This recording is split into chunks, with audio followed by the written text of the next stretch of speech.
Walang yan, nasirahan tayo. At mukhang malala ang pagkasira ng sasakyan. Sa iisang hukay ko na lang kayo ililibing. Siguradong matutuwa kayo kapag ginawa ko yon. Mas mapapahamak tayo kung ikaw lang mag-isa ang kikilos.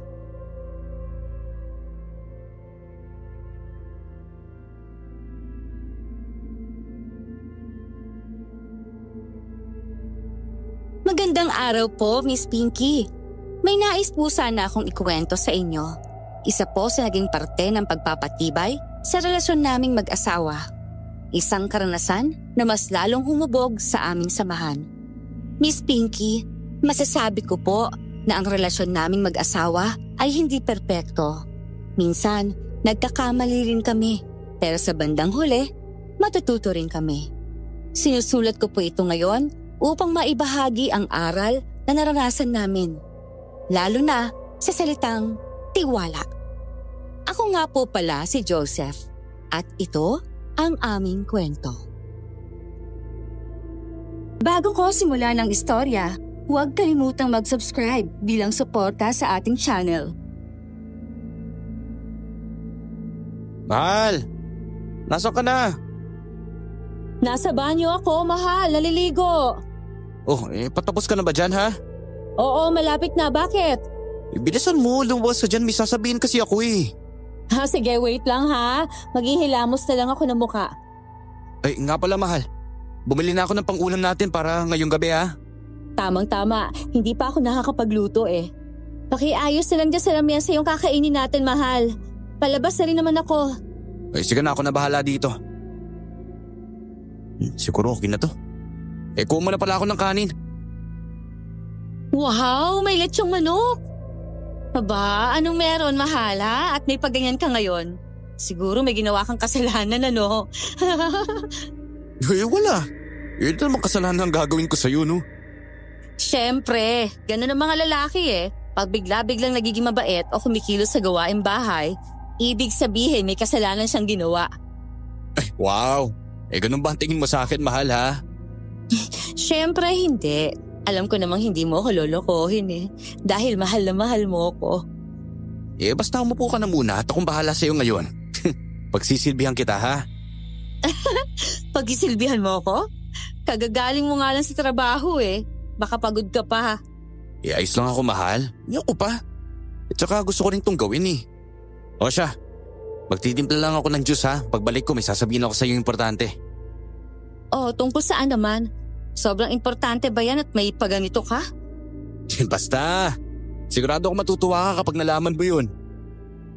Ay nako, sabihin mo na kasi ngayon para alam ko na. Sobrang na-excite tuloy ako. Ito. Okay na tong juice ha.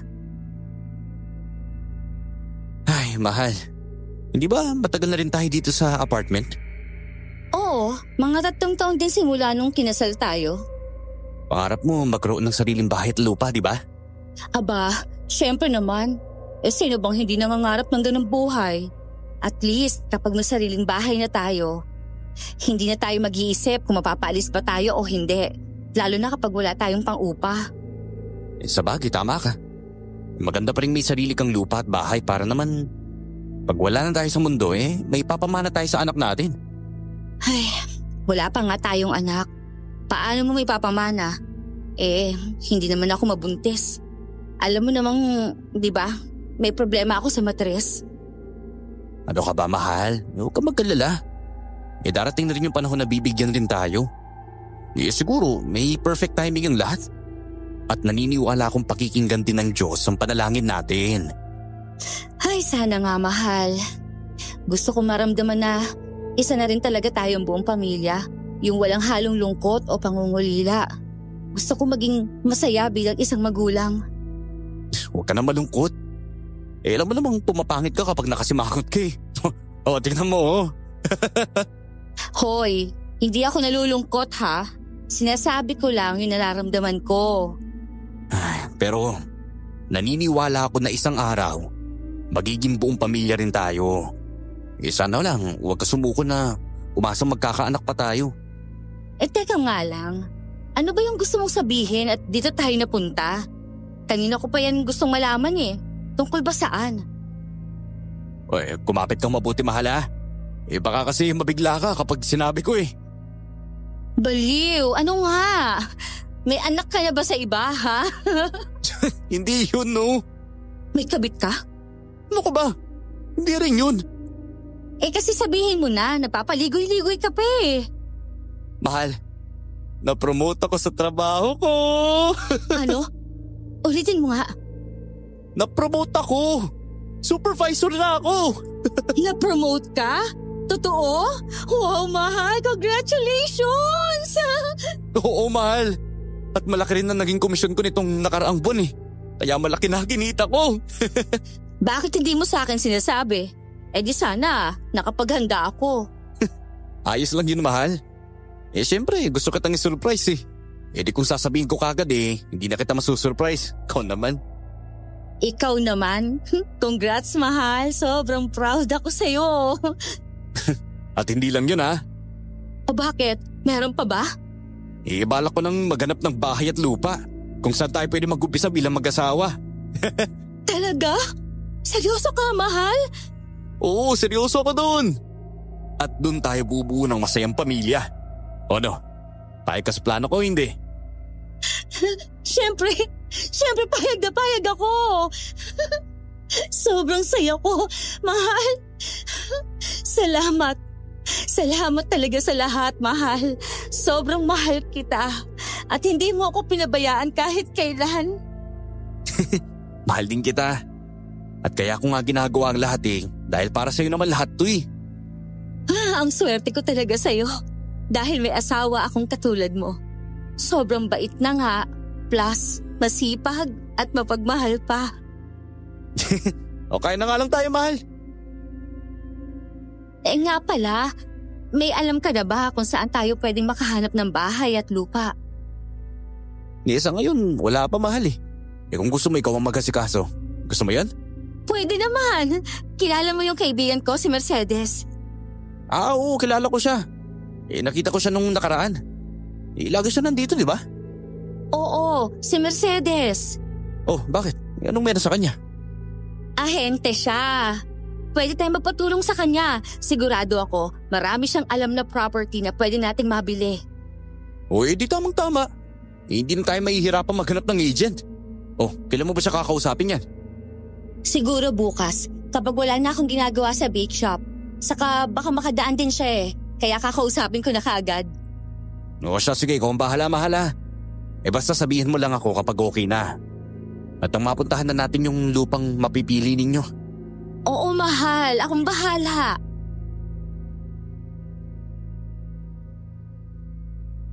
Kita ko sa mga mata ni Gemma ang saya dahil sa mga sinabi ko. Hindi ko mapigilan mapangiti habang nakatingin sa kanya. Sa totoo lang, ang sarap sa pakiramdam kapag nakikita mong masaya ang taong mahal mo. Alam kong matagal yan ang gustong magkaroon ng sariling bahay at lupa at bumuo ng isang pamilya. Kaya ginagawa kong lahat para maibigay ko ang gusto niya kahit hindi niya naman hinihingi sa akin. Sobrang bait ni Gemma. Maalaga siyang asawa. Lagi na nga akong inuuna kaysa sa sarili niya. Kaya nga sinabi ko sa sarili ko na hindi ko siya ipagpapalit kanino man. Hindi ako gagawa ng rason para lang masaktan siya dahil ganun ko siya kamahal. Ako yung nagiging sandalan niya sa tuwing napanghihinaan siya ng loob. Lalo na tungkol sa pagbubuntis. Hindi ko sa kanya pinararamdam na may mali sa kanya o kaya may kulang sa amin. Gusto ko palagi akong nariyan sa tabi niya upang damayan siya.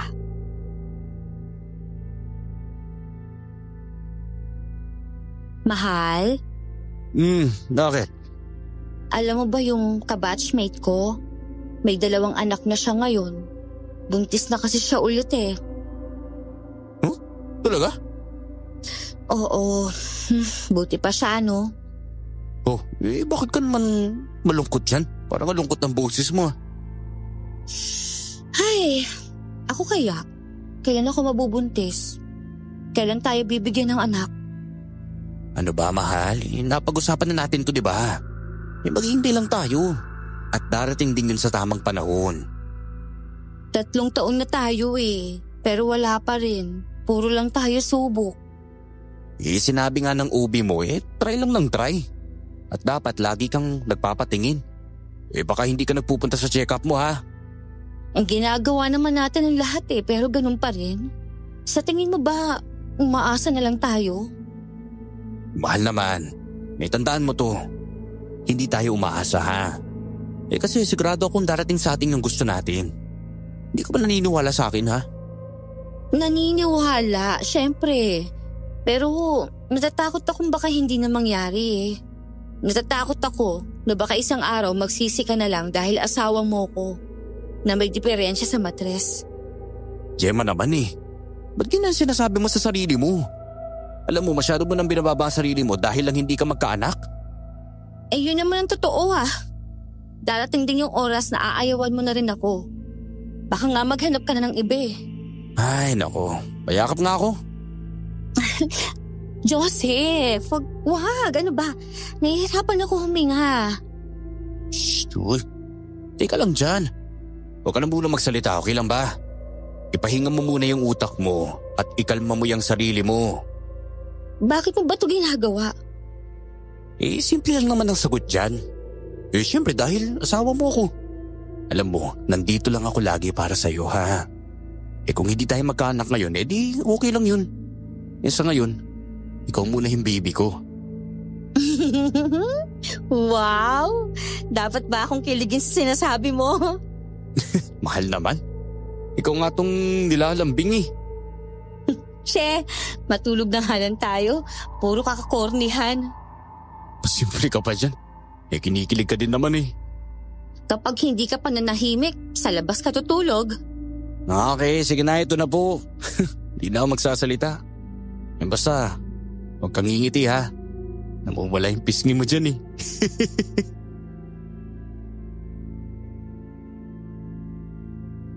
Tiningnan pa ako ng masama ni Gemma at pailing-iling na lang ako. Hindi ko mapigilan mapangiti sa kanya. Dahil maaga rin ang pasok ko bukas, nagpasya na kaming matulog dalawa. Nagkwentuhan pa kami hanggang sa naramdaman na lang naming pareho na kaming inaantok. Kinabukasan, nagpaalam na ako kay Gemma na papasok na ako. Palabas pa lang ako ng bahay, nakita kong kaibigang tinutukoy ng asawa ko. Nakangiti ito sa akin at tumango, kaya huminto muna ako saglit upang batiin siya. Ayoko kasing magmukhang bastos kung hindi ko siya papansinin. Huminto to sa harap ko at hindi mawala ang ngiti sa labi, kaya ako ang unang bumati.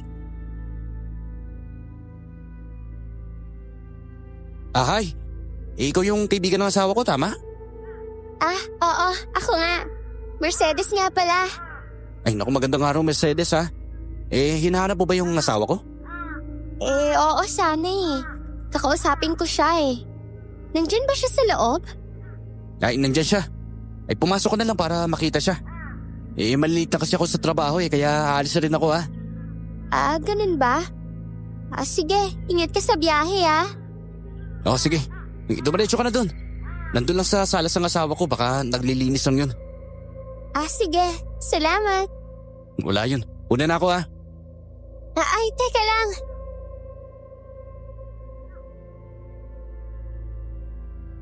Bigla akong napahinto nang humarang sa dinaraanan ko, si Mercedes. Kumunot pa ang noo ko dahil ang kamay nito ay papunta sa damit ko.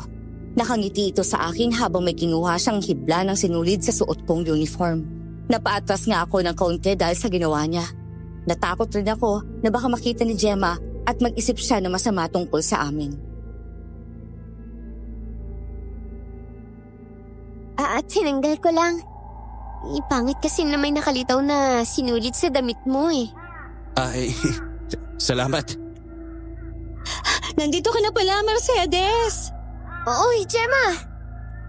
Mahal, siya si Mercedes. Yung sinasabi ko sa'yo, pinapunta ko siya dito para makausap ko siya. Ay, ganun ba? Sige mahal, mauna na ako Ibalita mo na lang ako sa mangyayari. Sige, ingat ka ha.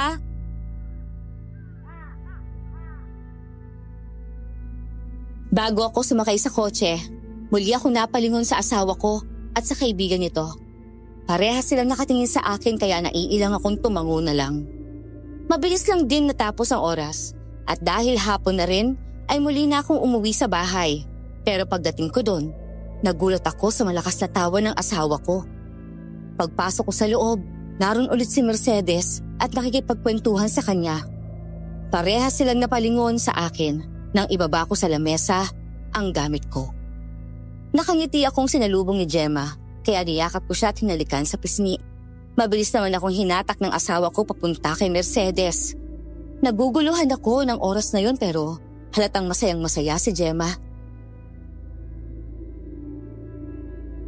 Mahal, may good news ako sa'yo. Oh, talaga? Tungkol saan?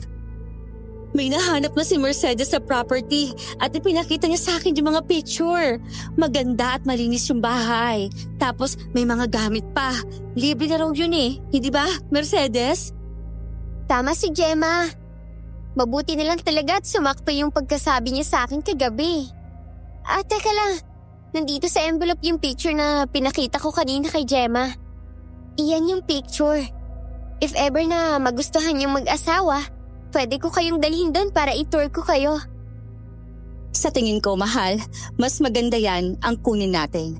May mga gamit na tapos maganda pa yung paligid pati yung bahay. At higit sa lahat, sariwa yung hangin. Malayo ba dito sa city? Nasa 3.5 oras yung biyahe papunta doon.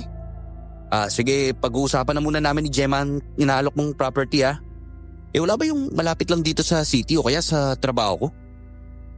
Wala pa akong alam eh. Pero kung hindi niya naman gusto na inaalok kong property, pwede ko pa kayong ihanap ng iba. Pero mahal, ganyan kasi yung gusto ko eh. Gusto ko rin naman makaamoy ng sariwang hangin. Ang sa akin lang kasi mahal nandito sa city ang trabaho ko paano na ang base shop mo kung lilipat tayo dyan? May hirapan tayo sa lahat. Lalo na't malayo pala yan. Sige, ikaw ang bahala. Ako pa ang pinapili mo pero ikaw rin pala magdedesisyon. Mahal naman. Naintindihan mo ba yung gusto kong sabihin? Mercedes, bukas na lang tayo ulit mag-usap ha. Maghanap ka pa ng property na malapit lang dito sa tabi-tabi. Oo, sige ba? Balitaan mo na lang ako. Joseph, una na ako ha.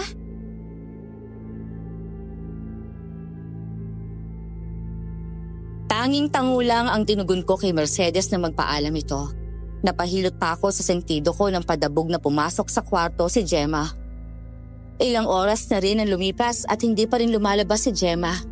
Sigurado ako, nagtatampo siya dahil sa nangyari kanina. Ilang beses na rin akong kumatok sa pinto upang pakainin siya pero hindi niya ako pinapansin. Muli akong napatingin sa envelope na iniwan ni Mercedes sa may center table. Napabuntong hininga pa ako ng malalim noon bago kunin ang envelope na yon at tingnan ulit isa-isa ang bawat picture. Habang tinitingnan ko yun isa-isa, bigla kong naisip si Gemma. Alam kong dahilan kung bakit gustong-gusto niya ang property na yon. Dahil mahilig si Gemma sa mga magagandang tanawin, pati na rin sa preskong hangin. Sakto rin ang paglabas si Gemma at tumingin pa ito sa akin, pero hindi niya ako pinansin. Halatang galing siya sa pag-iyak, kaya napabuntong hininga na lang ako at sinundan siya.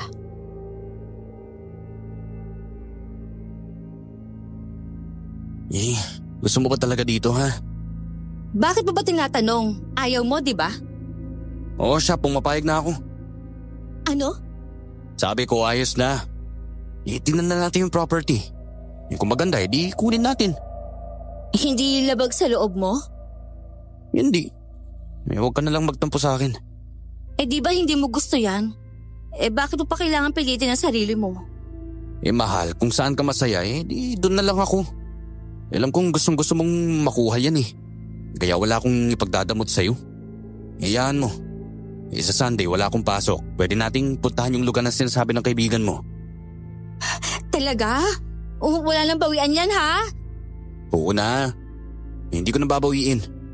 Basta huwag ka na malungkot dyan ha. Thank you, mahal. Sorry kanina. Ayos lang yun. Gusto ko lang naman na sumayak Kaya huwag ka na malungkot dyan ha. Alam mo namang masamang nai-stress ka Sabihin ko na kay Mercedes na tuloy tayo sa property na yan. Naku, salamat talaga ha. Wala yun, mahal. Ay nga pala, saan mo ba nakilala si Mercedes ha? Sa bake shop, mahal. Suki ko siya eh. Lagi siya nabili sa atin. Siguro mga 2 months ko na rin siyang kaibigan. Ang bait niya, di ba? Sa tingin ko nga mukha naman talaga siyang mabait. Salamat, mahal. Ay, grabe, sobrang saya ko. Sobrang saya-saya ko talaga ngayon dahil pumayag ka na.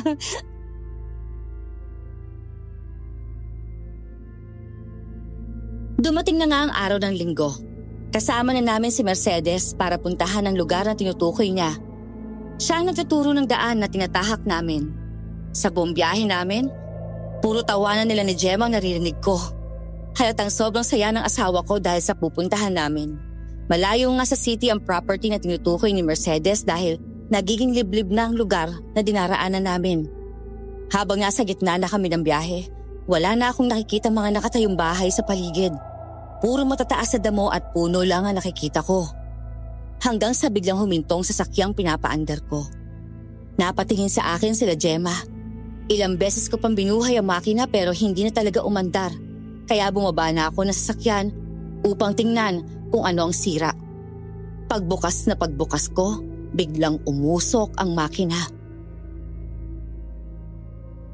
Mahal, ano nangyari? Walang yan, nasirahan tayo. Ano? Nasiraan tayo? Oo At mukhang malala ang pagkasira ng sasakyan. Hindi, ano nang gagawin natin ngayon? Naku, kailangan natin maghanap ng talyero o mekaniko para maayos tong sasakyan. Naku, medyo malayo pa tayo sa paggawaan ng sasakyan eh. Kung babalik naman tayo sa syudad, may hirapan tayo. Dahil madalang na ang mga nagbibiyahe dito. Malayo pa ba yung tinutukoy mo lugar, Mercedes? Hindi ba pwedeng lakarin na lang? Malayo pa eh. Siguro nasa 3 oras lang tatagaling pag nilakad natin. Wala na bang malapit dito na pwede nating hingian ng tulong? Hindi ako sigurado eh. Try ko kayang tumawag. Sinubukan kong buksan ang phone ko. Walang signal eh. Walang signal? Wala eh. Paano to? Sa'yo, Mercedes, meron ka bang signal dyan? Wala rin akong signal. Ay, naku sige. Ganito na lang ha. Ako na muna ang hahanap ng tulong at kayong dalawa, dito na muna kayo. Kung wala man ako mahanap na tulong, kahit signal na lang hahanapin ko. Sigurado ka ba, mahal? Oo, sigurado ako dun. Sige, mag-iingat ka ha. Bumalik ka kaagad. Oo, mahal. Ibabalik din ako kagad ha. Dito muna kayo ha. Mercedes, dito muna kayo ng asawa ko. Sige. Mag-ingat ka. Nagpaalam na nga muna ako kila Gemma. Hindi ko alam saan ako hihingi ng tulong dahil wala naman akong nakikitang mga bahay sa paligid. Puro talahiban at matataas na kahoy lang pati mga kawayan. Habang naglalakad ako, may nakita akong isang bata na tumakbo papasok sa gubat. Ilang beses ko pa siyang tinawag pero hindi niya ako nililingon. Kaya tinahak ko na lang ang daang dinaanan ng bata hanggang sa napahinto ako sa paglalakad dahil yung batang nakita ko kanina ay may kasamang matandang lalaki. At anong kailangan mo, iho? Bakit mo sinusundan ang apo ko? Magandang araw po. Sinundan ko lang po siya kasi gusto ko sana siyang kausapin para humingi ng tulong wala po akong masamang intensyon sa apo po ninyo. Ay na naman tulong ang hinihingi mo, ha? Nasirahan po kasi kami ng sasakyan. Kailangan ko pong makahanap ng mekaniko May alam po ba kayo na pwedeng makatulong po sa amin? Ay naku, iho. Abay hindi madaling makahanap ng mekaniko dito sa lugar namin. Kailangan niyo pang pumunta sa kabilang bayan para doon maipagawa ang sasakyan ninyo. Ganun po ba? Mga namamasada po kahit tricycle. May alam po ba kayo? Ay naku, wala rin, iho. Kung gusto mo sa isang araw, darating yung umaangkat sa amin. Tuwing Martes kasi ang dating niya para kunin ang mga inaani naming gulay. Naku, sa isang araw pa po ang dating. Wala na po bang ibang paraan? Naku, iho, wala na. Yun lang yung sasakyan pwede ninyong masabayan papuntang kabilang bayan. Malayo rin kung lalakarin ninyo. Baka abutin kayo ng 2 araw sa kakalakad. Naku po. Kung hihintayin po namin yung sinasabi ni yung truck, saan kaya pwedeng tumuloy kahit pansamantala lang po? Ay dito sa amin. Pwede namang dun muna kayo pansamantala. Nasan ba yung iba mo mga kasama ha? Nandun po sa may sasakyan. Pero ayos lang po ba talaga sa inyo na doon muna kami tumuloy? Ay oo naman iho. Sa tingin ko naman mabuting tao ka naman. Tama ba? Oo naman po. Pwede rin po kaming magbayad habang namamalagi kami sa inyo. Naku, hindi na kailangan yung iho. Puntahan na natin ang mga kasama mo para madala ko na kayo sa bahay. Sige po. Joseph nga po pala. Naku, pasensya na po, nakalimutan ko nang magpakilala. Mang Ato na lang ang itawag mo sa akin. Ito naman si Boknoy, ang apo ko. Medyo mahihain at mailapit na sa mga hindi niya kakilala ha. Kaya po pala kahit anong tawag ko sa kanya kanina hindi niya ako nililingon. Naku, pagpasensya mo na tango po ko ha. Sino nga pala mga kasama mo? Yung asawa ko po tsaka yung kaibigan niya. May pupuntahan po kasi kaming lugar na bibilhin po sana naming property. Kaso nga lang po nagkaproblema yung sasakyan namin. Naku, mahirap talagang matali ka ng sasakyan. Lalo na sa mga ganitong lugar. Abay, wala ka kasing mahanap na mekaniko rito. Hindi kasi uso sa amin ng mga sasakyan Wala rin po bang signal dito sa lugar po ninyo? Wala rin iho Nasa bayan pa. Itong kami natawag kapag may kailangan kaming kausapin. Sa bayan na rin po? Oo iho, sa bayan din. Grabe, ang hirap naman po pala ng sitwasyon ninyo dito. Marami po talagang kulang. Sanayan lang yan iho. Teka, saan ba kayo nakatira? Sa tingin ko kasi taga-syudad ka. Opo, sa city po kami nakatira. Doon po kasi yung trabaho ko Ganun ba? Kaya pala parang hindi ka sanay sa ganitong lugar no? Parang ganun na nga po. Yung asawa ko po kasi sa ganitong liblib na lugar niya gustong tumira Alam mo iho maganda rin namang tumira sa ganito. Abay lalo na't sariwang hangin. Tama po kayo doon. Sa city po kasi puro usok na lang ng sasakyan ang maaamoy mo. Naku, sinabi mo pa. Kaya nga kami, abay kahit may hirap kami dito, mas gusto pa naming tumira rito dahil sariwang lahat. At pati na rin ang hangin. Teka lang, nasa na ba ang asawa mo? Malapit na po tayo sa kanila. Sige. Punta na natin sila at baka mainip na rin sila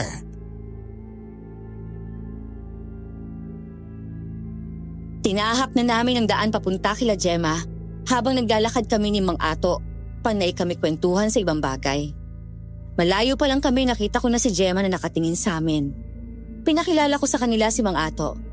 Pati na rin ang tahimik niyang apo na si Boknoy. Habang naglalakad kami papunta sa bahay nila Mang Ato, pansin kong pagtingin sa amin ng mga taong nadadaanan namin. Matatalim ang titig na pinupukol nila sa amin kaya naramdaman ko ang biglang paghawak ni Gemma sa kamay ko. Huminto kami sa paglalakad sa tapat ng isang kubong bahay na gawa sa kawayan at pawid. Pumasok doon sila Mang Ato, kaya sumunod na rin kami nila Gemma. Simple lang ang loob. Lahat ng gamit ay gawa lang sa kawayan. Pati na rin ang lagayan ng baso at pinggan.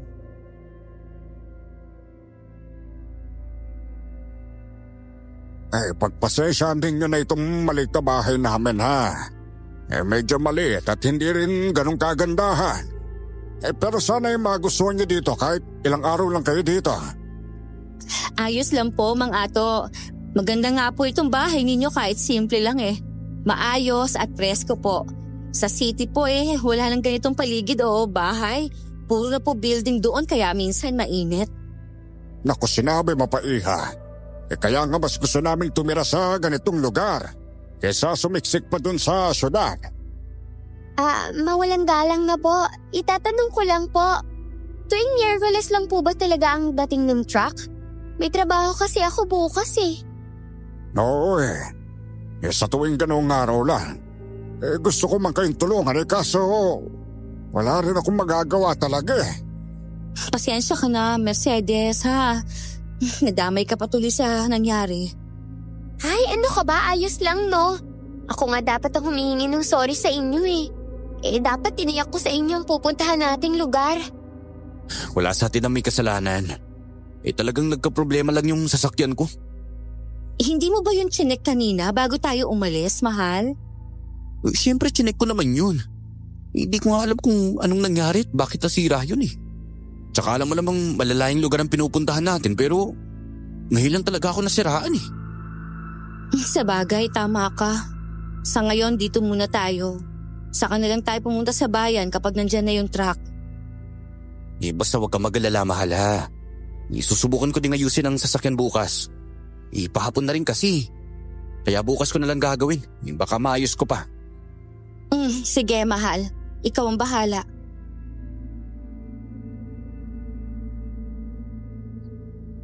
Kinabukasan, sinubukan kong ayusin ang sasakyan namin pero kahit ilang beses kong pinaandar, ganun pa rin ang nangyayari. Hindi pa rin gumagana. Inabot na ako ng 6 na oras sa pag-aayos pero wala man lang ako napala. Habang nakaharap ako sa makina, naramdaman kong may humawak sa likuran ko. Wala kasi akong damit dahil hinubad ko yon. Hindi agad ako lumingon dahil ang akala ko si Gemma yon. Pero laking gulat ko nang biglang magsalita si Mercedes sa likuran ko. Kaya agad akong napalayo sa kanya. Pero nakangiti lang ito sa akin. Mukhang natakot yata kita. Ayos ka lang ba? Hindi. Nabigla lang ako. Akala ko kasi si Gemma eh. Si Gemma ba? Nandun ang asawa mo sa bahay nila Mang Ato. Kamusta yung kotse? Naayos mo ba?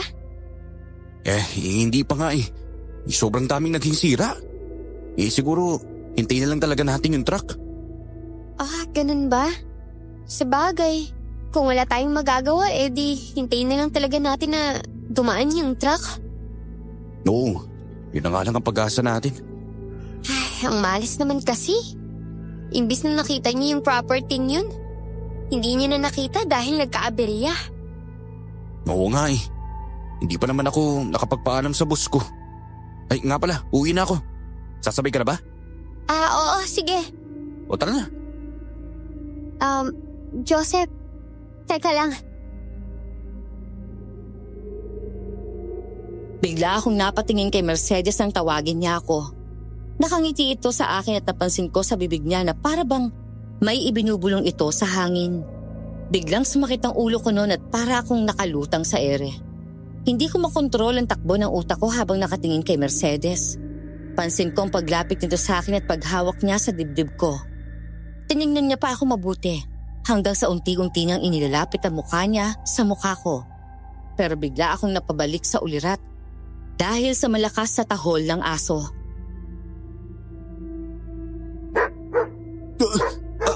Anong ginagawa mo? Wala. Bakit? Kanina ka pa ba nakatayo dyan? Tatapikin ko na sana yung pisngi mo eh. Ano bang nasa isip mo at natulala ka dyan? Natulala ako? Oo, kanina pa nga kita tinatawag eh. Pero hindi mo naman ako pinapansin. Kaya nga nag-aalala na ako at baka ano nangyari na sa'yo eh. Sorry nga pala kung nilapitan kita ng walang paalam ha. Wala ka namang kasalanan. Pasensya na rin na. Tara na. Baka kasi hinahanap na tayo ni Gemma eh. Sige. Mas mabuti pa nga bumalik na tayo eh. Naunang naglakad si Mercedes habang ako naman ay nasa likuran niya. Muli kong inisip ang nangyari kanina. Para kasing totoong lahat pero hindi ko maipaliwanag ang nararamdaman ko. Napabalik na lang ako ulit sa wisyo nung makita ko si Gemma na nakikipaglaro sa batang si Boknoy. Pansin kong saya sa labi ni Gemma habang nakikipag-usap dun sa bata. Nang makita ako ni Gemma, may binulong ito saglit sa bata, saka siya naglakad palapit sa akin. Hindi mawala ang ngiti sa labi ng asawa ko habang sabay kaming naglalakad.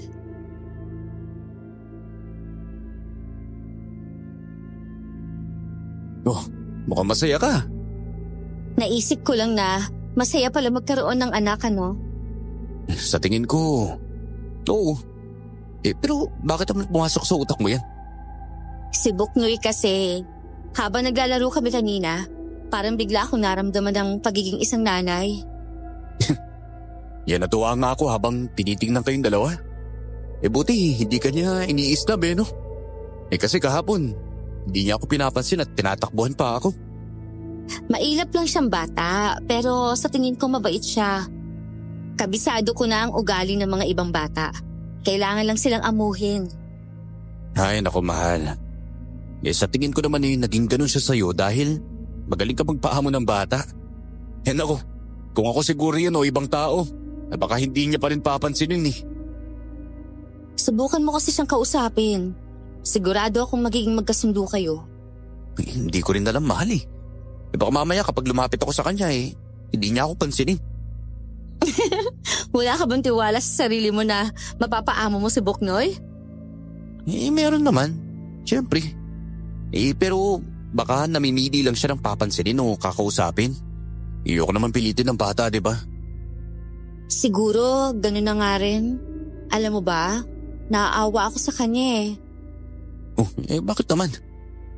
Ang kwento niya kasi sa akin, hindi niya pa raw nakikilala ang magulang niya. Naisip ko tuloy, kung tayo, anak ang hangad natin.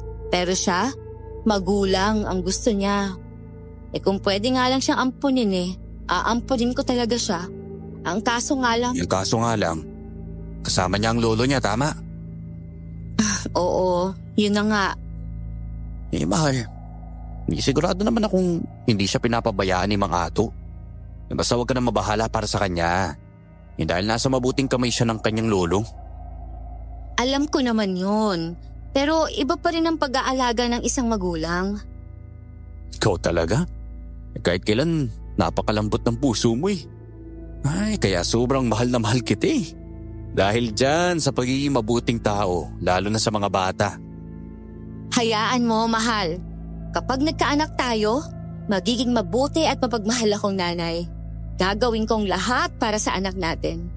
Hindi ko sila pababayaan. Sila? Teka, ilang anak bang gusto mo, mahal? Depende kung ilan ang kaya mo. Pwede naman tayong bumuo ng isang basketball team. Ang alam ko, lalaki ang nagsasabi niyan at hindi babae. Grabe, mukhang mapapasubo ko niyan sa'yo Bakit lalaki lang ba may karapatan na magsabi ng ganun linya? Siyempre hindi. Di kung gusto mo, hindi lang isang basketball team ang gagawin natin. Kung hindi isang basketball team, ano? Di gagawin nating 2 dosena. O ayaw mo yun? Grabe naman sa 2 dosena. Kaya ko ba yun? Biro lang naman yun, ikaw naman. Pero siyempre, yung kaya lang natin. Hindi lang sa pinansyal, kundi pati rin sa atensyon na ipaparamdam natin sa kanila. Tama ka. Ayoko naman puro lang tayo gawa tapos magkukulang tayo sa kanila. Siguro, sapat na yung kaya natin silang alagaan at suportahan. Ay, tara na nga doon, mahal. Yaan mo. Matutupad lahat ng pangarap natin. Sa ngayon, maghihintay muna tayo para dumating yung tamang panahon. Sana nga dumating na yung panahon na yun, Dahil sobrang excited na ako. Lalo na at magkakaroon na tayo ng sarili nating bahay. Siyempre naman. Mayawa ang Diyos sigurado naman ako na nakikinig siya sa mga dasal natin. Uy, teka lang. Gusto mo bang mamasyal tayo, O saan naman tayo pupunta? May nakita ako dun Pwede nating pagtambayan. Sigurado ako magugustuhan mo yun pag nakita mo. Sige, tara. Gusto ko yung makita. Sinasabi ko na nga ba, hindi ka tatanggi. Mas na magagandang view. Lagi kang nangunguna Nature lover kasi ako. Ikaw kasi, usok lover.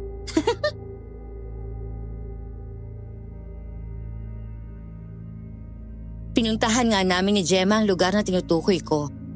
Pagkarating namin doon, sobrang saya niya. Lalo na sa tuwing dumadampi ang hangin sa balat namin. Sa totoo lang, hindi ko maiwasang mapangiti lalo na habang nakatingin sa kanya. Maganda at simpleng tao lang siya. At kahit maliit na bagay lang, na-appreciate yun ni Gemma.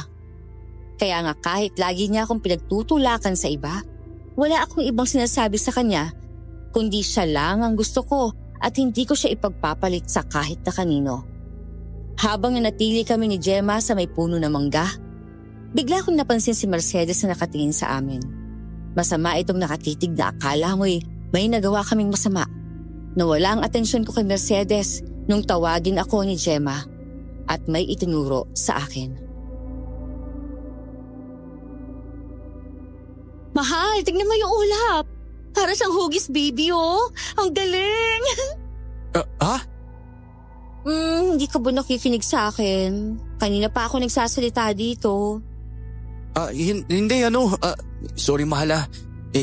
May iniisip lang ako. Pagod ka na siguro, no? Ay, nag-ayos ka nga pala ng kotse tapos dinala mo pa ako dito.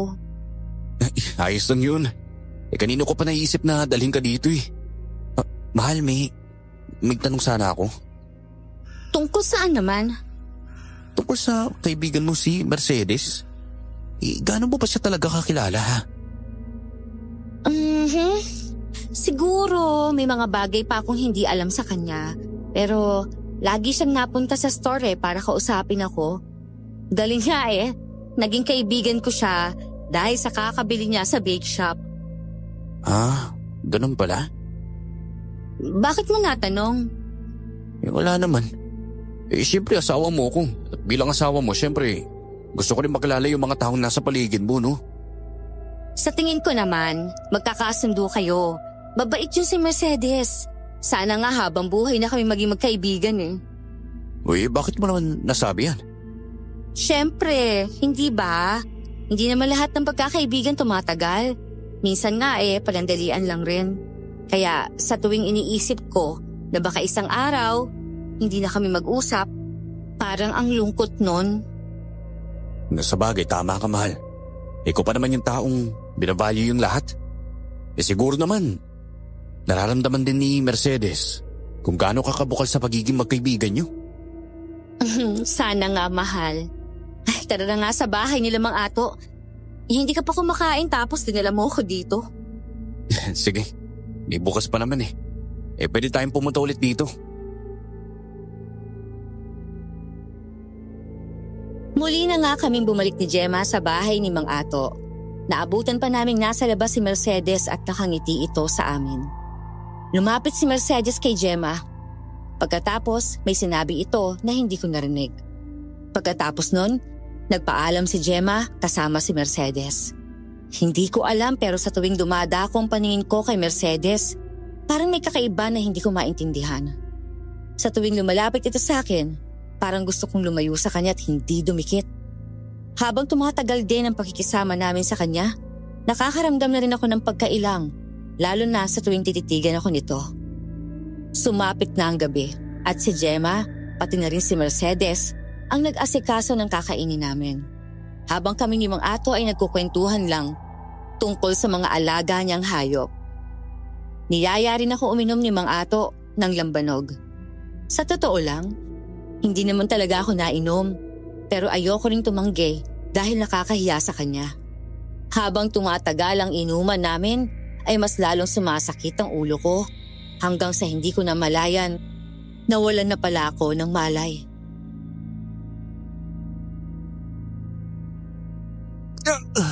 Aray! Gising ka na pala. Sakit ang ulo ko. Teka, ano nangyari? Napasobrang inom mo kagabi kaya yun, tumumba ka. Mabuti na lang hindi pa lasing si Mang Ato at nabuhat kanya papunta dito. Gemma? Oh, Mercedes, may kailangan ka ba? Ibibigay ko lang sana to sa'yo. Ipainom mo sa asawa mo para mas madaling maging okay yung hangover niya. Makakatulong yun sa kanya. Sige. Sige, salamat ha. Naku, ayos lang. Gising na ba siya? Kakagising lang. Masakit na nga ulo Normal lang yun. Lalo na kapag hindi sanay uminom tapos lambanog pa ang ininom. Oo Mabuti na lang hindi siya sumuka. Uy, painom ko na to sa asawa ko ha. Sige, punta na ako sa kusina. Oh, ano yan mahal? Gamot daw para sa may hangover. Inumin mo to para gumaling ka na kaagad at hindi na sumakit yung ulo mo.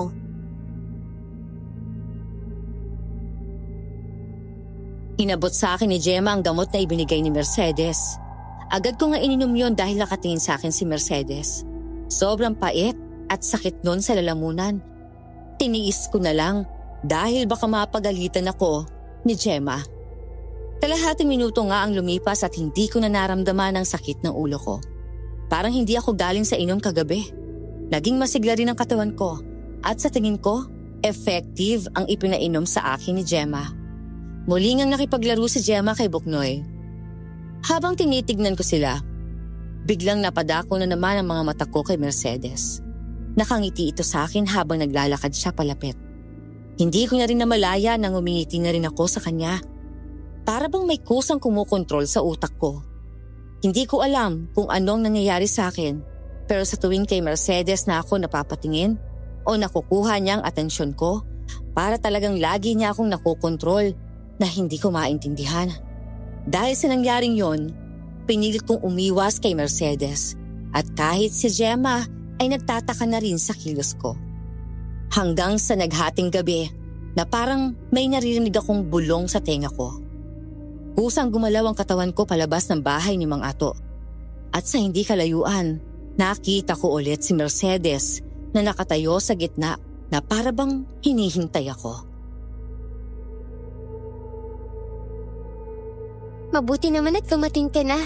Kanina pa kita hinihintay eh. Teka, anong ginagawa ko dito? Ano ba nangyayari sa akin? Hindi mo pa rin ba naiintindihan? Ang alin? Kailangan mo ako. Hinahanap ako ng katawan at puso mo. Teka, hindi kita maintindihan. Paano mangyayari yun? Mahal ko si Gemma. Simula ngayon, hindi na si Gemma ang mamahalin mo. Dahil ako na lang. Iiwan mo si Gemma para sa akin. Walang yaka, ano ba pinagsasabi mo ha? Hindi kita maintindihan eh. Sa akin ka lang. Sa akin ka lang dapat, Joseph. Babalik na ako sa kwarto. At itigil mo itong kahibangan mo ha. Hindi ko ang mahal ko. Si Gemma lang. Siya ang itinuturo ng puso ko at hindi ikaw. Huli na ang lahat, Joseph. Nasa ilalim ka na ng ritual ko at wala ka nang magagawa, kundi tanggapin ako at mahalin. Hindi mo na rin naman makikita ang asawa mo. Dahil habang buhay na tayo na lang ang magkasama. Ano bang pinagsasabi mo ha? Nababaliw ka na ba? Matagal na akong baliw sa'yo. Pero kahit isang beses, hindi mo ako pinansin. Wala na akong magagawa, kundi ito na lang. Tagal ko na itong pinlano, kaya ayokong aksayahin ang lahat. Hindi ko naman pinagsasabi mo. Bahala ka sa buhay mo. Pupuntahan ko ang asawa ko. Maglalakad na sana ako paalis pero bigla akong napahinto dahil hindi ko maihakbang ang paa ko.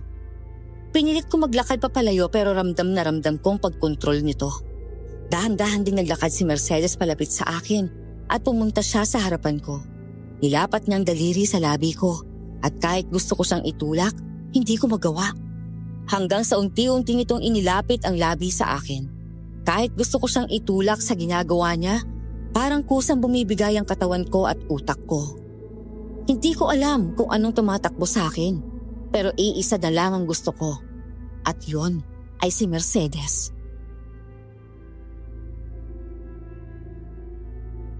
Ako lang ang dapat mong mahalin. Ako lang ang dapat sa puso at utak mo. Ako lang dapat. Ikaw lang ang mahal ko. Ikaw lang ang gusto ko.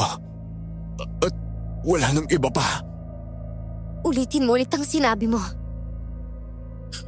Ikaw lang ang mahal ko. Ikaw lang ang gusto.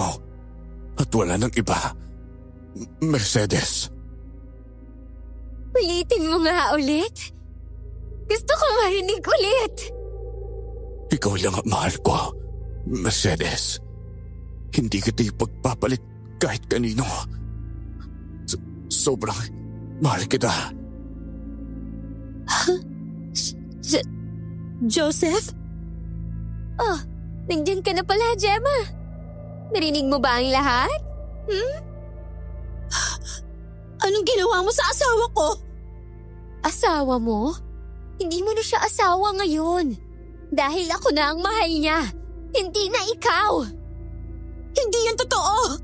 Ako ang mahal ni Joseph, hindi ikaw! Pero ako na ngayon ang mahal niya. At wala ka nang magagawa doon. Walang hiya ka! Gemma! Bakit mo sinampas si Mercedes? Wala kang karapatang sampalin siya! Bakit mo siya pinagtatanggol, Joseph? Ako ang asawa mo! At ano bang mga pinagsasabi mo, ha?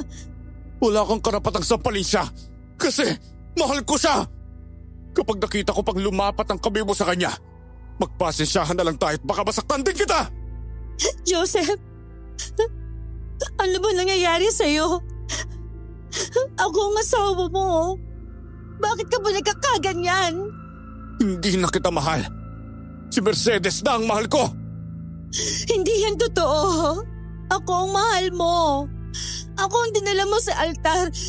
Hindi ba sumumpa tayo sa mata ng Diyos na walang iwanan? Hindi na kita mahal ngayon. Umalis ka na sa harapan ko! Hindi yan totoo. Ako ang mahal mo. Joseph naman. Bawiin mo mga sinasabi mo. Yun ang totoo, Gemma. Itigil na natin to. Dahil si Mercedes na ang mahal ko.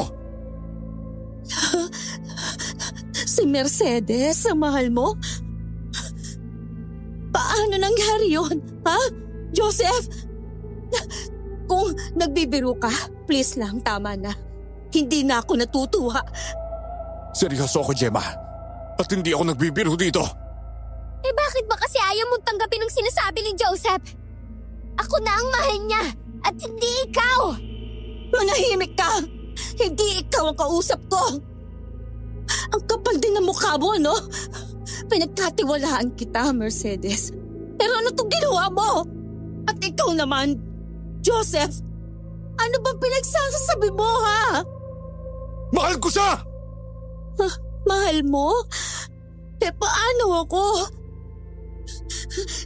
Hindi mo na ba ako mahal? Eh, pagpapalit mo na ba ako sa kanya? Joseph,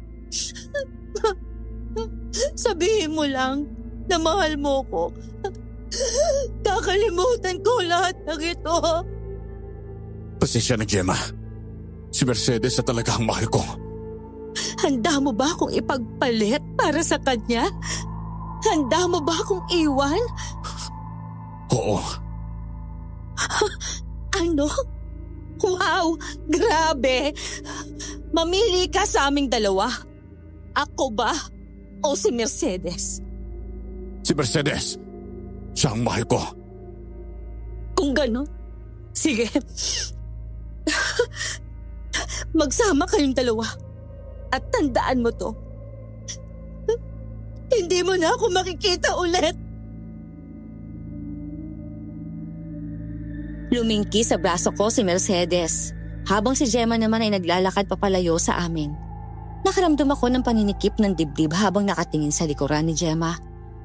Sa dulo ng utak ko, parang gusto ko siyang pigilan at yakapin. Gusto kong sabihin sa kanyang gusto ko siya at huwag niya siyang umiyak. Pero may kusang pumipigil noon sa utak ko. Sa isang iglap, sa bawat salitang sinasabi ni Mercedes, ay bigla na lang akong napapasunod sa kanya.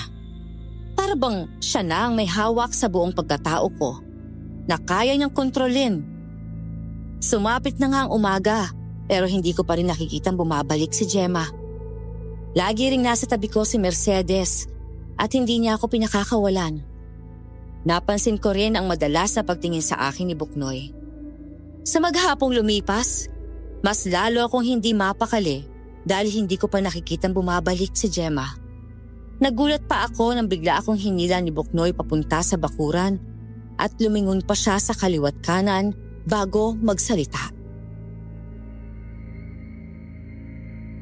May sasabihin po ako at mabilis lang po ito. Tungkol saan naman, Buknoy, ha? Kuya Joseph, kailangan kong mahanap ang asawa ninyo sa lalong madaling panahon. Kailangan niyo pong labanan ang gayumang pinainom sa inyo ni Mercedes. Teka, ano bang sinasabi mo, ha? Basta po. Makinig lang po kayo sa akin, ha? Ginayuma kayo ni Mercedes para mahalin siya. At bakuhan nila lolo ang asawa ninyo. Buntis si Nanay Gemma. At kailangan niyo po siyang tulungan. Labanan niyo tumatakbo sa utak ninyo. Dahil yun lang po ang tanging paraan para makawala kayo sa gayuma. Teka, hindi kita maintindihan eh. Anong gayuma ang tinutukoy mo? At si Gemma? Buntis siya? Nandiyan na siya. Sino? Kailangan ko na po umalis. Tandaan niyo lang po ang mga sinabi ko ha. Iligtas niyo po ang mag-ina niyo. Ito lang ang tanging magagawa ko para matulungan kayo.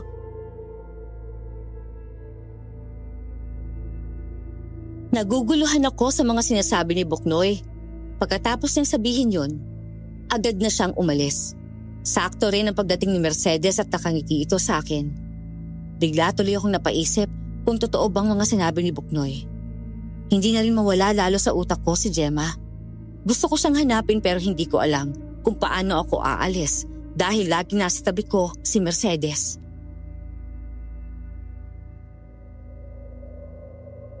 Love, bakit parang seryoso mo naman? Tara na sa loob at kakain na tayo. Sige, kain na muna tayo. Baka nagugutom ka na rin kasi. Love, pwede bang dito na lang tayo at wag na tayong umalis dito? Bakit naman? Dahil mas gusto ko dito. Dito tayo mag-umpisa para wala nang gumulo sa atin. Pero nasa city ang trabaho ko eh. Hindi na tayo babalik doon. Dahil dito ka na lang sa akin. Hindi ba ako ang mahal mo? Kaya dapat sinusunod mo ako? Sige. Kung ano man ang gusto mo, yun ang gagawin natin. Kung saan ka masaya, doon tayo. Mabuti naman at nakikinig ka. Dahil simula ngayon, akin ka na lang. Hindi na tayo mapaghihiwalay ng kahit sino. Kahit si Gemma pa yan. Pilit na lang akong umiti kay Mercedes dahil sa mga sinasabi niya. Hindi ko alam pero para bang tutol na tutol ang utak ko sa mga salitang yon. Nagkaroon din ako ng pagkakataong hanapin si Gemma. Nilibot ko na ang lahat ng pwede niyang puntahan pero hindi ko talaga siya makita. Maghapon ko rin hindi nakita si Mang Ato ngayong araw na to. At naisip ko, baka nga totoong sinasabi ni Buknoy. Bigla tuloy akong nag-alala para kay Gemma. Hindi ko alam ang gagawin ko kung may mangyayaring masama sa kanya at wala akong nagawa. Hahanapin ko pa sana ulit si Gemma. Ngunit nagulat ako nang makita ko si Mercedes na masamang nakatingin sa akin. Mabilis itong lumapit at galit na galit siya. Anong ginagawa mo dito? Bakit wala ka sa bahay? Kanina pa kita hinahanap, Joseph! Mercedes, hinahanap ko si Gemma eh. Nag-aalala ako sa kanya. Gusto kong alamin kung nasan siya dahil hindi siya umuwi kagabi. Bakit ka nag-aalala sa kanya? Hindi mo ba dapat nararamdaman yan dahil ako ang mahal mo? Alam ko pero... Hindi mo na siya dapat iniisip pa. Dahil ako lang dapat. Wala ka ng ibang dapat minamahal kundi ako lang. Hindi ako papayag na sumisingit pa sa utak mo yan si Gemma. Ano bang sinasabi mo ha? Makinig ka sa akin. Wala ka ng ibang iisipin na babae, kundi ako lang. Dahil ako ang mahal mo at hindi si Gemma. Naiintindihan mo ba ako, Joseph? Oo. Naiintindihan ko. Kita kong galit sa mga mata ni Mercedes. Muli itong may ibinulong sa hangin at naisip ko ang sinabi ni Buknoy na ginagayuma ako ni Mercedes. Unti-unti na rin akong nakakaramdam ng pagtataka sa pagmamahal ko sa kanya. Sinasabi ng utak kong mahal ko siya, pero hindi ng puso ko. Sumapit na ang gabi at maaga akong natulog. Katabi ko si Mercedes at mas lalo niya akong hindi pinakakawalan sa mga mata niya. 12:00 na ng gabi noon nang maramdaman kong may kumukutkot sa akin. Pagmulat ko ng aking mga mata, nakita ko si Buknoy at wala rin si Mercedes sa tabi ko. Napakunot pa ako ng noo. May mga dalang kung ano-anong bagay si Buknoy. Hindi ko alam kung para saan yon kaya napaupo ako sa higaan at hinarap siya. Kailangan po natin tulungan si Nanay Gemma. Bakit ko naman siya tutulungan? At anong dahilan? Dahil mapapahamak po siya ngayong gabi. Papatayin siya. Pati na rin po ang anak nyo sa sinapupunan niya. Kuya Joseph, si Nanay Gemma po ang mahal mo at hindi si Mercedes. Si Gemma ang mahal ko. Opo. Isa pong aswang na baad si Mercedes. Isa siyang mangkukulam na aswang. Matagal ka na po niyang sinusundan at lahat gagawin ni Mercedes para makuha ka lang niya. Teka lang ha, teka lang. Mas lalo ako nagugulan sa mga sinasabi mo eh. Pinaglalaro mo ba ako ha? Hindi po. Totoo po lahat yun. Aswang si Ate Mercedes. Lahat ng to. Plano niya. Ang pagpunta niyo sa sitio na to. Ang pagkasira ng sasakyan ninyo. Siya po lahat ng gumawa noon. Teka, ang ibig mo sabihin, may kinalaman si Mercedes sa lahat? Sinabotahin ni Ate Mercedes ang lahat para makapunta po kayo sa sitio na to. Ang sitio po na to, hindi po to dinaraanan ng ibang tao. Dahil iniiwasan po ang sitio na inaapakan po ninyo. Bakit naman? Dahil isang grupo ng kultong nakatira dito. Bago pa lang po kayo pumunta, alam na ni Ate Mercedes na nagdadalang tao ang asawa ninyo. Kaya nakipagkasundo siya kina Lolo. Dadaling kayo ni Mercedes dito at kapalit po nun, ang asawa po ninyo. Hindi ko alam kung maniniwala ba ako o hindi kay Buknoy.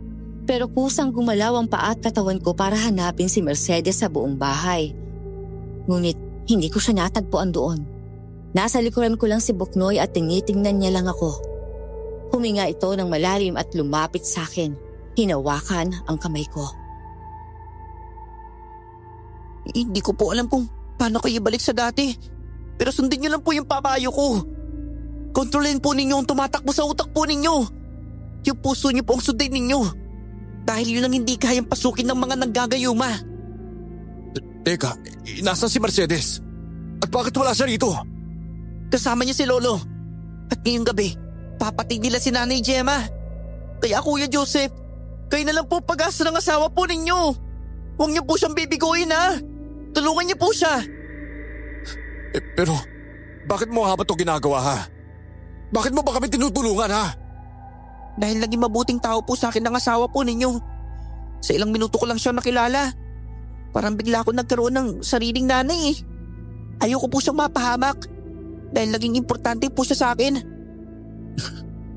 Isa na mapatawad pa ako ng asawa ko dahil sa ginawa ko sa kanya. Hindi ko alam na napasailalim na pala ako ng gayuman ni Mercedes eh. Naku, ano ba naman yan? Sobrang nagsisisi ako sa mga nangyari.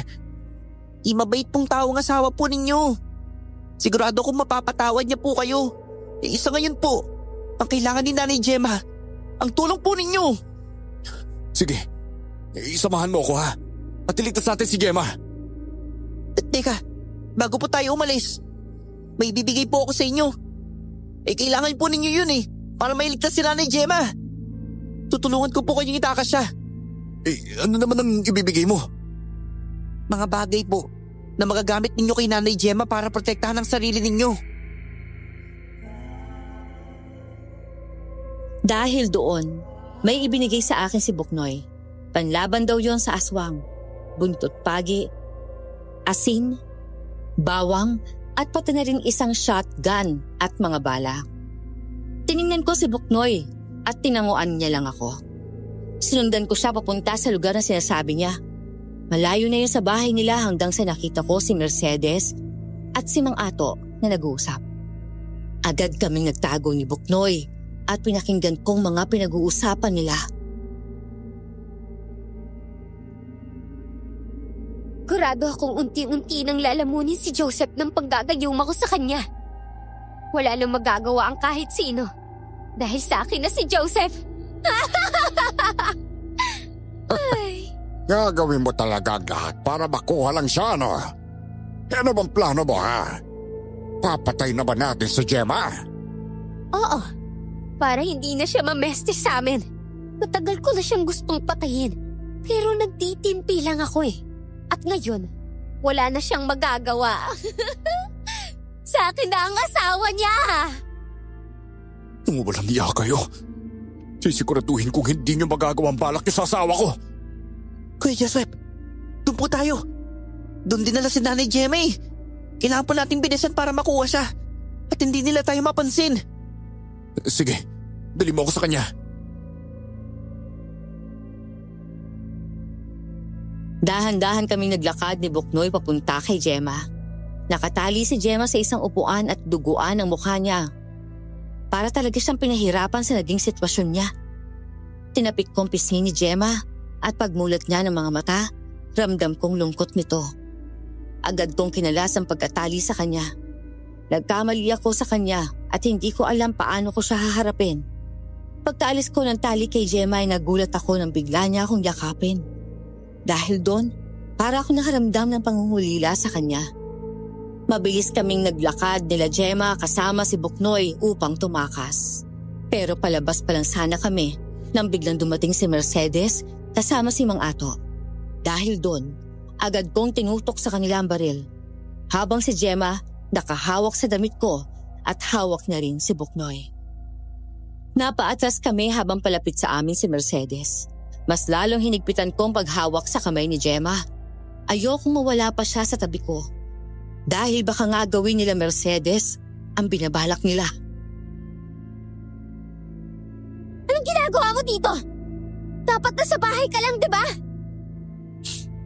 Tapos na ang mga pagpapanggap mo, Mercedes. Alam ko na ang lahat. Ginayungan mo lang ako para mahalin ka. Pero pasensya ka na. Dahil kahit anong pilit ang gawin mo, si Gemma lang ang tao mahal ko. At wala nang iba. Hindi. Hindi yan pwede. Hindi ko yan matatanggap. Ako lang dapat ang mahal mo. At wala nang iba. Ako lang dapat. Ginayuma mong asawa ko para makuha mo? Ganyan ka na ba kahibang, ha? Mercedes? Manahimik ka. Papatayin muna kita para hindi ka na maging sagabal sa amin. Nagulat kaming parehas si Gemma na unti-unting nag-iibang anyo ni Mercedes. Para itong naging isang halimaw na hayop. Humaba ang mga kuko at pangil nito. Parang naaagnas ang katawan at sobrang bilis ng kilos. Buknoy! Bakit mo ito ginagawa? Dahil hindi po tama! Patayo ko mapahamak si Nanay Gemma! Malilintikan ka sa aking bata ka! Paparusahan kita sa ginawa mo! Lo, naging mabait pa sa akin si Nanay Gemma. Itinuring niya akong parang anak. Parang isang pamilya. Ipinaramdam niya sa akin na magkaroon ng isang ina. At dahil dyan, kaya mo ko kayang traidorin para sa kanya. Kambihira kang bata ka. Dahil sa ginawa mo, pwede tayong mapahamak! Huwag niyo po siyang idamay sa kasamaan ninyo. Bata pa lang si Buknoy. Kaya dapat hindi puro kasamaan ang ipinapakita ninyo. Sana naging mabuting ehemplo po kayo sa apo ninyo. Manahimik ka! Wala kang alam kung paano ko ipinalaki ang sarili kong apo! Tama na yung sinabi niyo na naririnti na ako! Ikaw naman, Gemma! Pumunda ka sa akin!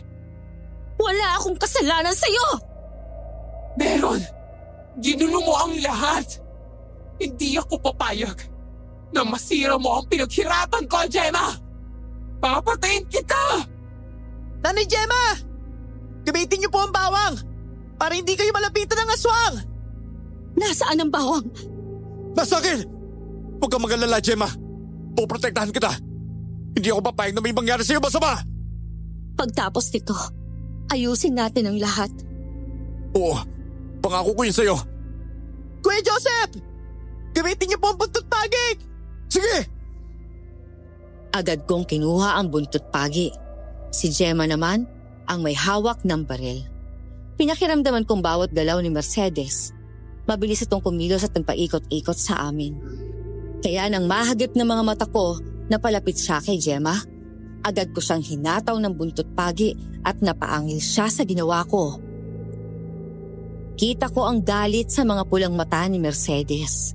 Hinihingal rin ito na parang isang hayop na boses tao. Napatingin din ako kay Mang Ato. Pinagmamasdan niya lang kung paano kami sugurin ni Mercedes. Sa muling pagsugod niya sa amin, bigla niyang nahagip ang pisngi ko at napadaing ako nang dumapo ang kuko niya sa balat ko. At pagkatapos, may dumaloy na dugo. Kita ko kung paano dilaan ni Mercedes ang mga kuko niya na may bahid ng dugo ko at napangiti ito sa amin. Ang sarap naman pala ng dugo mo, Joseph. Dahil dito, lalo kong nagugustuhang mapunta ka sa akin. Ano ba, Mercedes? Itigil mo na to! Hayaan mo makatakas na kami dito! Hindi ako papayag. Dahil sa akin ka lang. Hindi ka mapupunta sa kahit sino. Matagal kong hinintay to. At ayokong masayang ang lahat. Dahil dyan sa asawa mo. Siya ang mahal ko at hindi ikaw! Hindi! Ako lang dapat ang mamahalin mo. At wala nang iba. Ako lang! Nahihibang ka na talaga. At paano ko mamahalin ng katulad mo na makasarili, ha? Alam mo, una pa lang, iba na ang pakiramdam ko sa'yo eh. Hindi kita kaya mahalin kahit kailan. Dahil si Gemma lang ang mahal ko. Kung ganun, parehas ko na lang kayong papatayin. Kung hindi ka mapapasakin, hindi ka rin mapupunta kay Gemma! Itigil mo na to, Mercedes! Pinagkatiwalaan kita. Pero itong gagawin mo, mahigit pa sa kaibigan ang tinuring ko sa'yo. Kahit kailan, hindi kita tinuring na kaibigan dahil nasusuka ako sa tuwing kasama ka! Ganun ba ang naging tingin mo sa akin, Mercedes? Bakit? Akala ko pa naman, totoo lahat ng pinapakita mo pero hindi pala. Alam mo bakit? Dahil uto-uto ka. Madali kang maniwala sa paligid mo. Kaya yan tuloy na isahan kita. Salamat sa'yo ha. Dahil kung hindi dahil sa'yo, hindi ko magagawa ang mga plano ko. Muling sumugod sa amin si Mercedes. Agad kong pinotektahan si Gemma dahil siya ang laging unang pinupuntirya ng aswang. Dahil doon, nagkaroon ako ng pagkakataong ipulupot ang dulo ng buntot pagi sa leeg ni Mercedes. Itinutok naman ni Gemma ang baril kay Mercedes. Kahit nakikita kong nanginginig ang kamay nito, ikinasa nito ang baril. Sabay pinaputok yon ng 3 beses. Kaya natamaan ang puso ni Mercedes. Dahil doon, nagkaroon ako ng pagkakataong ihampas sa kanya ng paulit-ulit ang buntot pagi. Hanggang sa matumba na ito at bawian ng buhay. Parehas kaming napayakap sa isa't isa ni Gemma. Para kaming nabunutan ng tinik. Nang tangkain pang lumapit sa amin ni Mang Ato, kinuha akong baril kay Gemma at itinutok ito sa kanya. Walang nagawa si Mang Ato, kundi hayaang paalisin kami. Si Buknoy, siyang nagturo ng daanan namin. Hindi pa kami nakakalayo nang makarinig kami ng iba't ibang ingay sa paligid. Kita ko ang pag-aalala sa mga mata ni Buknoy habang nakatingin ito sa amin. Naku po, hindi pwede to! Bakit? May problema ba, Buknoy? Kailangan na po natin magmadali! Dahil sigurado akong palapit na sila sa atin! Sino sila? Ang mga aswang po! Bakit? Gano'n pa sila kadami, ha? Mas madami pa po sa inaasahan po ninyo! Bilisan na po natin maglakad! Para hindi po nila tayo maabutan! Dahil sa sinabi ni Buknoy, dali-dali kami naglakad paalis. Hinawakan kong kamay ni Gemma at kita sa mga mata niya ang takot sa pwedeng mangyari. Wala na akong ibang inisip kundi ang makaalis at maayos ulit ang relasyon namin ni Gemma. Subalit, napahinto kaming 3 sa pagtakbo nang biglang may mga aswang na humarang sa dinaraanan namin. Napatingin rin ako sa paligid at pinalilibutan kami ng mga aswang. Bigla akong kinabahan at natakot para kina Gemma. Hindi ko alam kung paano sila mapapatumba na mabilis lalo na at madami sila. Tutulong ako, Joseph. Tapusin na natin sila para makaalis na tayo dito. Ano ba, hindi mo sila kakayanin, Gemma? Baka mapahamak na lang eh. Mas mapapahamak tayo kung ikaw lang mag-isa ang kikilos. Mag-asawa tayo. At bilang mag-asawa dapat nagtutulungan tayo sa mga pagsubok. Tandaan mo, Joseph, hindi na kita iiwan ngayon. Tatawarin mo ko. Nasaktan kita, mahal. Nagkamali ako sa mga nasabi ko. Hindi totoo yun. Alam ko, akong dapat patawarin mo. Dahil iniwan kita ng mga oras na kailangan mo ko. Naging biktima lang tayo ni Mercedes. Basta, tapusin na lang muna natin to, ha? At saka na natin pag-usapan ng lahat pag okay na. Kuya Joseph! Sa likod ng po ninyo! Dahil sa pagsigaw ni Boknoy, agad akong napatingin sa likuran ko. May 3 aswang na pasugod sa amin, kaya naging alerto kami ni Gemma.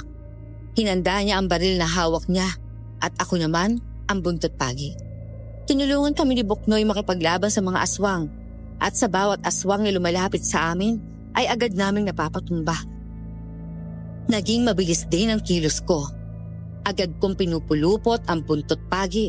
Pagkatapos, isasaksak ang dulo nito sa dibdib nila. Hindi ko na rin maiwasang hingalin sa pakikipaglaban. Pakiramdam ko kasi parang hindi sila nauubos. Hindi ko na rin alam kung anong oras na at sigurado akong malapit ng magbukang liwayway. At doon ko naalala, takot din pala mga aswang sa liwanag.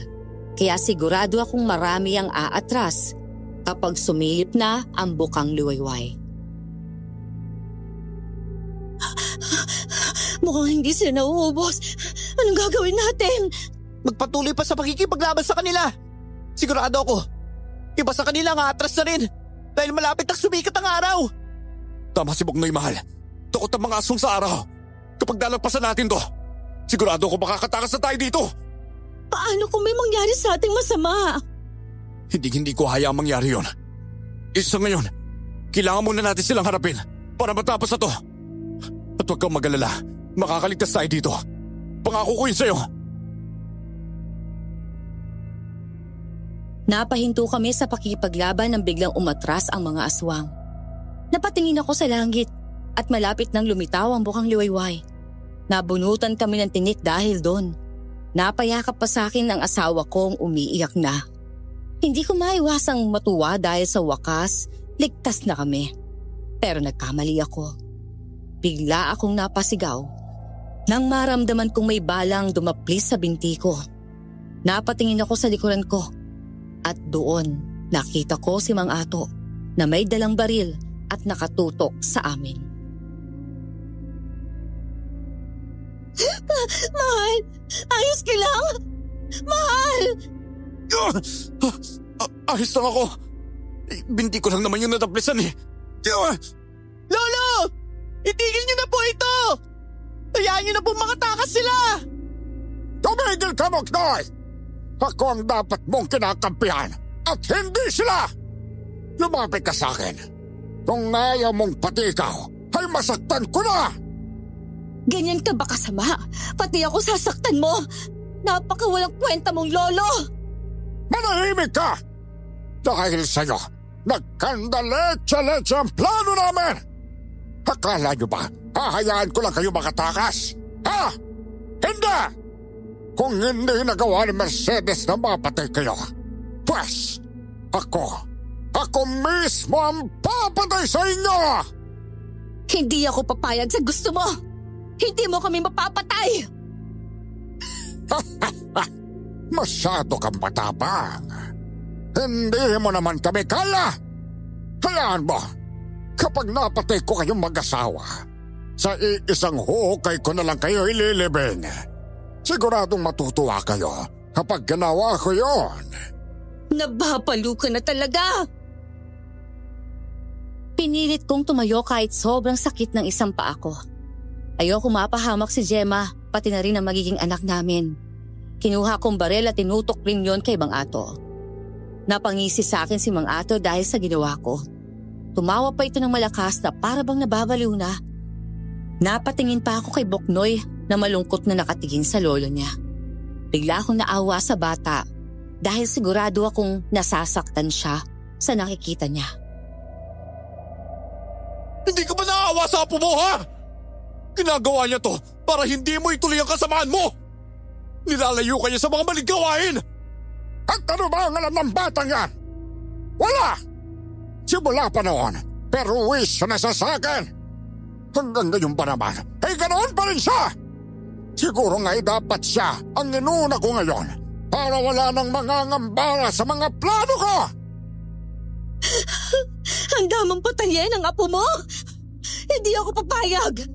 Kung hindi mo kayang ituring na pamilya si Boknoy, pues ako kaya ko. Hindi ko sa apo.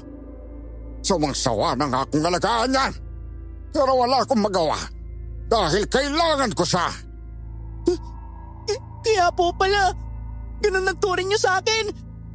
Para akong isang hangin. Ngayon, naintindihan ko na po ang lahat. Hindi pa pala ako sarili po ninyong apo. At pagod na ako sa'yo. At ikaw na ang unahin ko! Si Mang Ato, nang babaril na sana niya si Buknoy, agad kong naiputok ang baril at natamaan ang isa sa kamay niya kaya nabitawan niya ang baril niya. Muli ko yung kinasa at sa binti niya naman ang tinamaan ko. Dahil doon, napasubsob si Mang Ato sa lupa. Mabilis din akong nakalapit sa kanya upang kunin ang baril at hindi na niya magamit pa. Tutuluyan ko na sana siya pero pinigilan ako ng asawa ko at umiling ito sa akin. Hindi ka mamamatay tao, kaya wag mong gawin yan. Hayaan mo siya mabuhay at pagdusahan ng mga ginawa niyang kasalanan. Umalis na tayo dito, mahal. Gusto ko na umuwi. Sige, aalis na tayo. Isama natin si Buknoy. Teka lang po. May gusto po akong sabihin kay Lolo. Lolo Ato, kahit po pasaway ako, kahit hindi niyo ako tanggap, lagi niyo pong tandahan na mahal ko po kayo. Kahit po anong kasalanan po ninyo, baliwala lang po sa akin yun. Dahil para sa akin, kayo pa rin ang lolo ko. Sana po, pag nagkita ulit tayo, sana po magbago na kayo.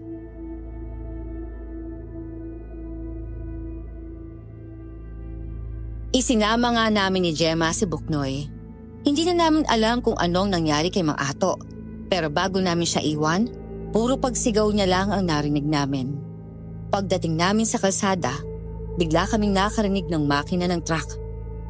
Agad namang huminto ang driver nang makita niyang duguan kami. Sinakay niya kami sa likuran at mabilis kaming dinala sa ospital. Ginamot ng mga doktor ang mga sugat na natamo namin. Sabi rin ng may-ari ng truck, ang sityo na napuntahan namin ay iniiwasan ng mga tao dahil doon lumulungga ang mga aswang. Isang buwan na rin ang lumipas simula na nangyari yon. Sariwa pa rin sa amin ang lahat ng pinagdaanan naming mag-asawa doon. Mabuti na lang at ligtas ang dinadala ni Gemma.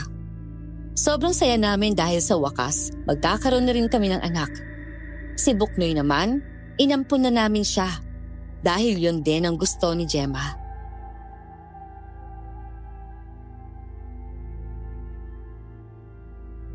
Masaya ka ba na may dalawa na tayong anak? Oo naman, mahal. Sobrang saya ko kasi. Sa wakas, magiging isang buong pamilya na tayo. Ikaw, masaya ka ba? Sobra. Pinapangarap ko lang to. Ngayon, natutupad na ang lahat. Sana magtuloy-tuloy na ang lahat, ano? Sana wala nang masama pang mangyayari. Hindi na po mangyayari yun.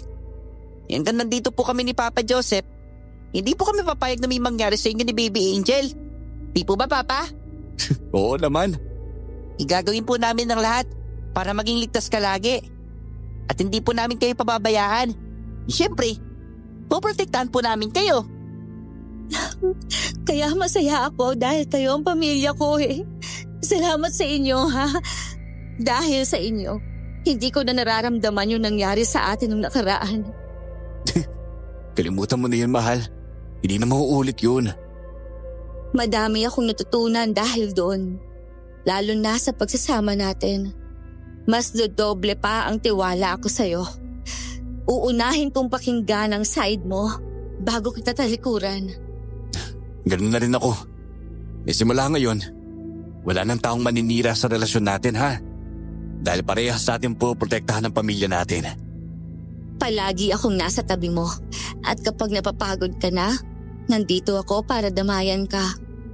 Gawin nating lahat para hindi magsisi ang mga anak natin na tayo ang mga magulang nila. Sigurado po akong si Baby Angel matutuwa siya. Dahil kayo pong naging magulang niya. At saka kami na rin ang magulang mo, ha? Kaya dapat matuwa ka rin. Siyempre po. Pasaya po ako dahil kinupkup po ninyo ako. Ano ka ba, Buknoy? Malaki ang utang na loob namin sa'yo. Kasi dahil sa'yo, naging maayos ulit kami mag-asawa. Kaya sobrang salamat dahil tinulungan mo kami. Dahil sa mga nangyaring yon, naging aral sa aming mag-asawa kung paano namin patatatagin ang relasyon namin. Naging masaya kami at nailuwal na rin ni Gemma ang isa naming anak. Naging mas masaya kami dahil sa pagdating rin ni Angel. Ang sabi nga nila, ang bawat problemang dumadaan sa pamilya ay dapat na magkasama nila itong hinaharap dahil kaya nila itong masolusyonan na magkasama. Habang isinusulat ko po ang kwentong ito, parang nagiging sariwa pa rin ang lahat sa akin. Sana po ay may matutunan kayo sa ibinahagi kong kwento at lagi ninyong tandaan, kahit gaano kalaki ang away ninyong mag-asawa, dapat inuunawa ninyo pa rin ang isa't isa. Hanggang dito na lamang po ang kwento ko. Sana po ay mapili nyo ito. More power sa channel nyo. Maraming salamat po.